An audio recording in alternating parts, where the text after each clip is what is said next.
আসসালামু আলাইকুম রহমতুল্লাহি ওবরকাতুহু। সম্মানিত দর্শক, অসময়ে আপনাদের সঙ্গে একটা লাইভের অনুষ্ঠানে আসলাম। আমি সাধারণত রেকর্ড করি। বেশিরভাগ ক্ষেত্রে রেকর্ড করি, লাইভে খুব কম আসি। কিন্তু আজকের যে বিষয়টি এতটা প্রাসঙ্গিক, বলতে গেলে এই ঘটনাটা নিয়ে গত রাতে রীতিমতো ঘুমোতে পারিনি।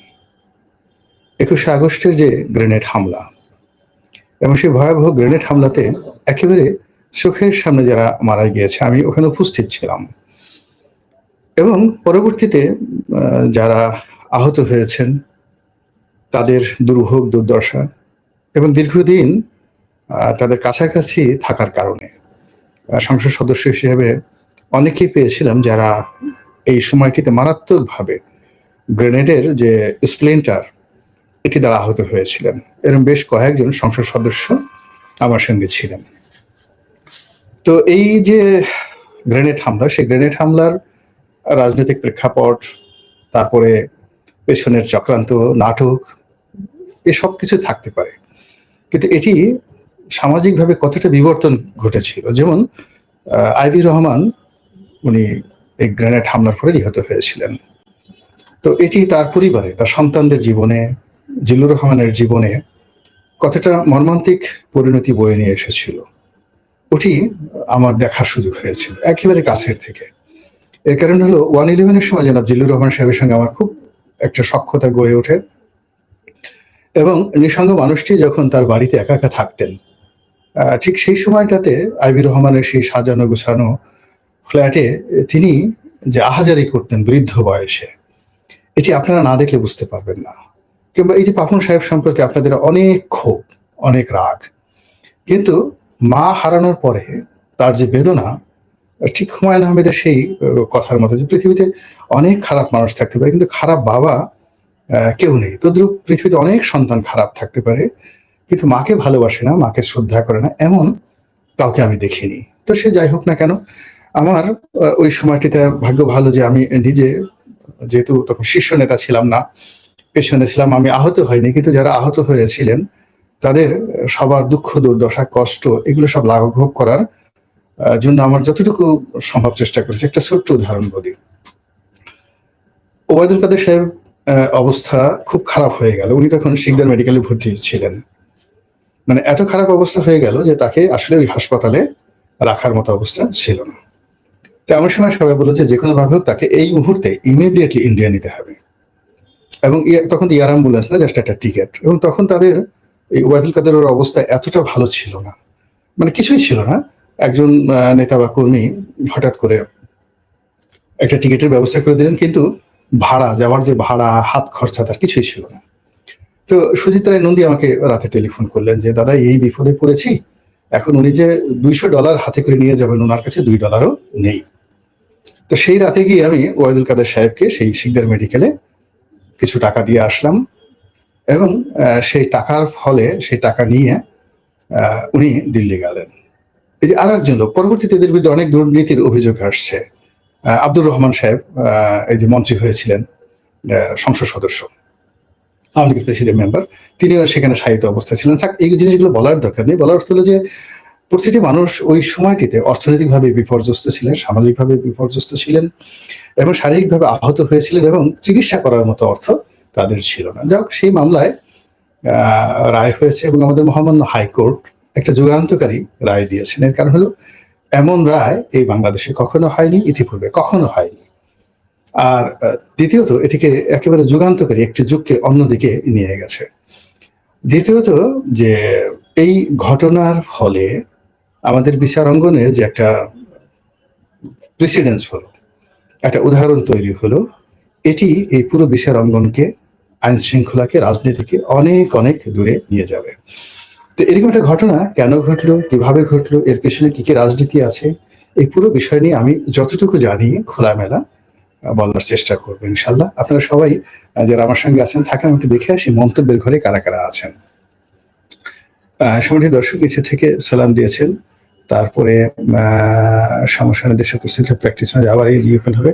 রণিভাগ গাজাতুল হিন্দ নিয়ে কিছু বলেন।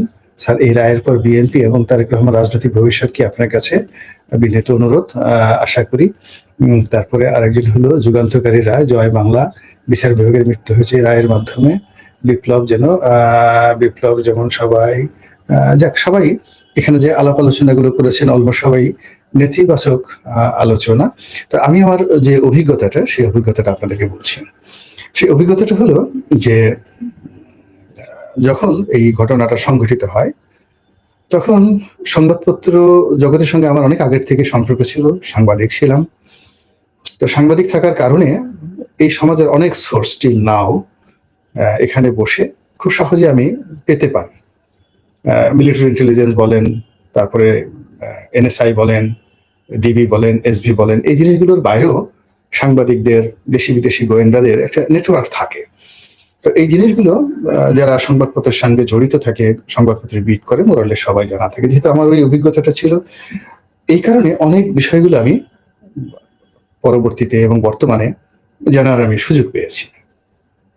2 নম্বর হলো যে আমি যেহেতু ঢাকা বিশ্ববিদ্যালয়ে লয়ে পড়েছি, এখন প্রধান বিচারপতি যিনি আছেন তিনি আমাদের ডিপার্টমেন্টের বড় ভাই, আবার তার নানার দিক থেকে তিনি আমার আত্মীয়। ব্যারিস্টার ইশতিয়াক সাহেবের ছেলে, ব্যারিস্টার ইশতিয়াক সাহেব বিয়ে করেছেন জাস্টিস ইব্রাহিম সাহেবের মেয়ে সুফিয়া ইব্রাহিম, আমাদের সদরপুরের তার বাড়ি। তো সেই সুবাদে এই সুপ্রিম কোর্টের প্রধান বিচারপতি আগেও যারা ছিলেন, এখন যারা আছেন, তারপরে অন্যান্য বিচারপতি যারা আছেন, প্র্যাকটিসিং লয়ার যারা আছেন, সবই বেশিরভাগই আমাদের ঢাকা বিশ্ববিদ্যালয়ের ল ডিপার্টমেন্টের।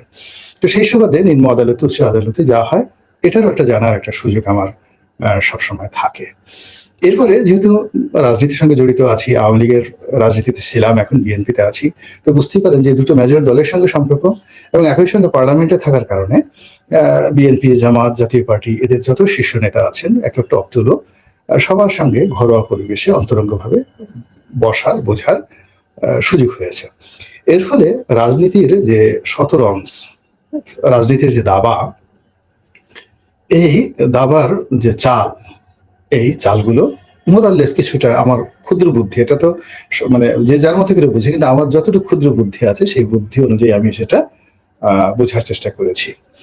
এখানে মূলত 21শে আগস্টের যে গ্রেনেড হামলা, এই হামলাটা কেন হলো, কারা করেছে, আমি এটা নিয়ে কোনো অভিযোগ করতে চাই না। শুধুমাত্র যেটা বলতে চাই, যারা করেছেন তাদের মতো অথর্ব, তাদের মতো মানে অধৈর্য, চরিত্রহীন এবং যাকে বলা হয় অবিবেচক মানুষ এই বাংলাদেশে খুব কম জন্ম নিয়েছে। এর কারণ হলো এটা একে তো এরকম একটা ঘটনা যেটি আল্লাহর আরশ পর্যন্ত কেঁপে উঠেছে। এই অভিশাপ, এই ঘটনা যারা ঘটিয়েছেন, দেশি বিদেশি যে সকল গোয়েন্দা সংস্থা ছিলেন, যে সকল রাজনৈতিক সিদ্ধান্ত যাদের কাছ থেকে গিয়েছে, যে সকল অপরাধীরা এখানে ছিল, দেশের বাইরে থেকে যে সকল অপরাধী আনা হয়েছে, আবার দেশের বাইরে যাদেরকে পাঠিয়ে দেওয়া হয়েছে, আবার অন্যায়ভাবে যাদেরকে পরবর্তীতে এই মামলায় ফাঁসানো হয়েছে, সব মিলিয়ে এই মামলার যে শুরুটা, মানে এই যে অকারেন্সটার যে শুরুটা যারা মাস্টার প্ল্যান করেছে, তারা এই জমিনের সবচেয়ে খারাপ প্রাণী এবং এই খারাপ প্রাণীদের উপর প্রকৃতির অভিশাপ, আল্লাহর অভিশাপ একেবারে অনিবার্য। কিয়ামত পর্যন্ত তারা এবং তাদের পরিবার এই 18টি জলজন্ত মৃত্যু এবং অসংখ্য মানুষের আহত হওয়ার যে হাজারি, এই অভিশাপ থেকে তারা কখনো মুক্তি পাবে না। তাদের হাত, তাদের পা, তাদের মন, মস্তিষ্ক, তাদের পরিবার, ঘর, সংসার, সব কিছু যে যেখানে আছে তারা তছনছ হয়ে গেছে। একেবারে মীর জাফর, তারপরে মিরন, তারপর জগৎ শেঠ, এই সমস্ত বিশ্ব বেঈমানদের যে অবস্থা হয়েছে, প্রকৃতির বিচারে, আদালতের বিচার যাই হোক না কেন, প্রকৃতির বিচারে এই ঘটনার সাথে যারা জড়িত তাদের সবার পারিবারিক জীবন, ব্যক্তিগত জীবন, তারপর সামাজিক জীবন, অর্থনৈতিক জীবন, রাজনৈতিক জীবন তছনছ হয়ে গেছে। এটা আপনি যারা জানেন তারা খুব ভালো করে জানেন, আর যারা জানেন না তারা একটু খোঁজ খবর নিয়ে দেখেন। দ্বিতীয় ঘটনা হলো যে প্রকৃতির বিচারের পরে দুনিয়ার বিচারও তারা পেয়ে গেছে। দৃশ্যভাবে তারা বিচার হয়ে গেছে, অনেকের বিচার হয়ে গেছে, দুর্বিষহ, বিভৎস। সেই যে তাদের যে সামাজিক রিগ্রেট, পারিবারিক রিগ্রেট, তারপরে অর্থনৈতিক দুরবস্থা, সব মিলিয়ে এখানে যারা সম্পৃক্ত, একটা লোকও এই দুনিয়ার বিচার থেকে রেহাই পায়নি।